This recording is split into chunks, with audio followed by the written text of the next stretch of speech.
Remember a little while back when I uploaded my first review on that Elder Scrolls Online book by Titan Books? Well, here I am back with the Skyrim Libraries Vol.1, the Histories.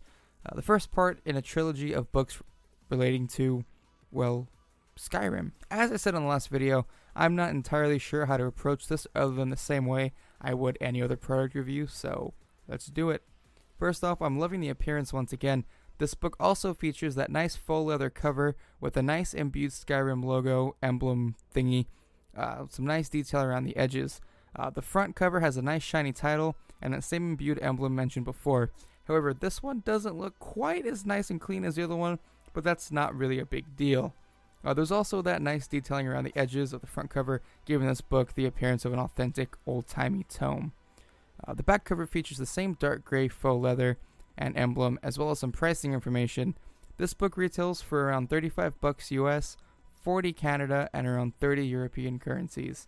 Just like in Tales of Tamriel, the Skyrim Libraries Book 1 features nice thick pages, authentic looking aging, and some nice type that gives it a neat fantasy feel. It reads really nicely. The book mostly consists of stories and writings found in-game, hence the title of it. However, it's not a history book, as the stories and other stuff contained read more like, well, stories than a textbook. Much like in the last book I reviewed, the pages are very well laid out. The big blocks of text are broken up with bits of artwork that correspond to each story, ranging from breathtaking paintings depicting epic battles, detailed portraits of all the various races found in-game, and intricately laid out maps to help give you a feel of the land, as they say.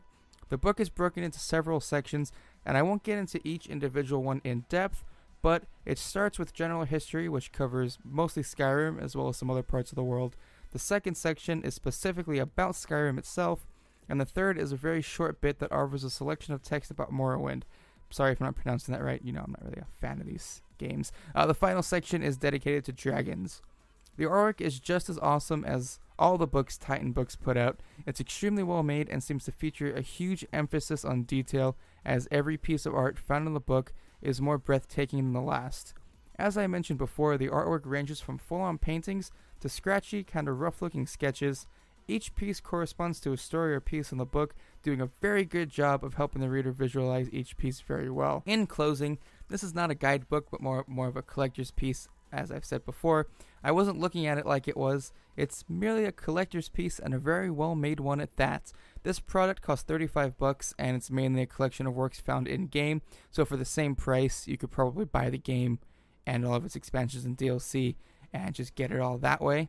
So this is more if you're like a really hardcore fan of Skyrim and want to own a neat little collector's piece, then this will definitely be a product for you. However, if you're mostly looking for a compelling narrative, some new writings, or a guidebook, or some more lore, or something like that, then this probably won't be for you, but would also contain some valuable information if you don't want to go through and read every single story and book in game. So this is, I'd say this is mostly for people who are like hardcore fans of the game who want to just add to their collection, and if that's the case, this book would make a wonderful addition to your collection. However, for somebody like me who's not really into the games, I probably wouldn't buy one myself. But if you're also like me and don't like reading everything in game, then this would definitely be a very valuable piece to own. And it does look very, very cool on your bookshelf. So for $35, I'd say it's pretty much take it or leave it. It honestly depends on how much you want it or how much of a fan you are of the game.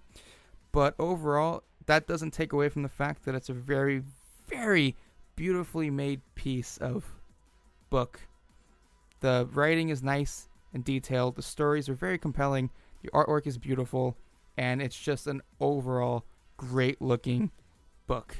So yes, that is it. My name is Anthony from SteamFirst.com. Be sure to check out SteamFirst for the video content on Steam. Be sure to check out our live streams on Tuesdays, Thursdays, Fridays, and Saturdays. That's like the schedule I have in my head. We might stream other days. And all of our social medias in the description. Be sure to buy our t-shirts. And I'll see you guys in the next video. Goodbye.